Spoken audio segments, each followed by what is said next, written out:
Kaya habang naglalakbay po sa daigdig na ito, narito pa tayo sa daigdig na ito, yung mga taong nakarating sa tunay na paglilingkod, anong pagtuturing sa sarili ng mga nakatakdang manahanan doon sa bayang banal? Itinuturing po nila na sila po dayuhan o manlalakbay na nakikipamayan lamang sa daigdig na ito. Gaya po ng patotoo ni Apostol Pedro sa unang Pedro 2:11, subaybayan po ninyo.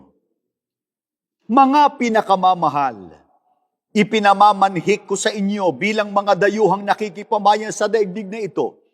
Talikdan na ninyo ang masasamang hilig ng katawan na naghihimagsik laban sa Espiritu. Kayang mga kaanib po sa tunay na iglesia, maaaring tayo po nakikisalamuha sa mga tao sa daigdig na ito.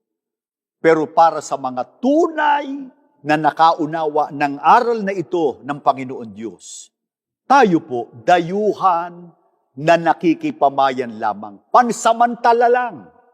Pansinin po ninyo, pansamantala lang, hindi po panatilihan ang pagtira natin sa daigdig na ito sapagkat ang tunay nating bayan ay ang langit na ipinangako ng Diyos at ng ating Panginoong Kristo. Pakinggan yung patotoo ni Apostol Pablo sa Filipos po, 3:20 hanggang sa talatang 21. Sa kabilang dako, ang langit ang tunay nating bayan. Mula ro'y hinihintay nating may pananabik ang Panginoong Kristo, ang ating tagapagligtas.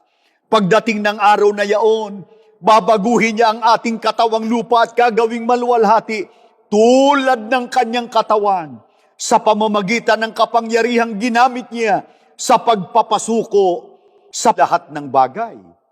Napakaliwanag po ng ipinahayag na ito ni Apostol Pablo.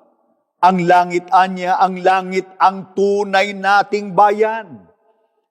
Kaya anong uring katawan na po ang tataglayin ng mga mapapalad na makakapiling ang Panginoon Kristo at ang Diyos doon sa langit o sa bayang banal? Ayon kay Apostol Pablo, pagdating anya ng araw na yaon, babaguhin niya ang ating katawang lupa at gagawing maluwalhati tulad ng kanyang katawan.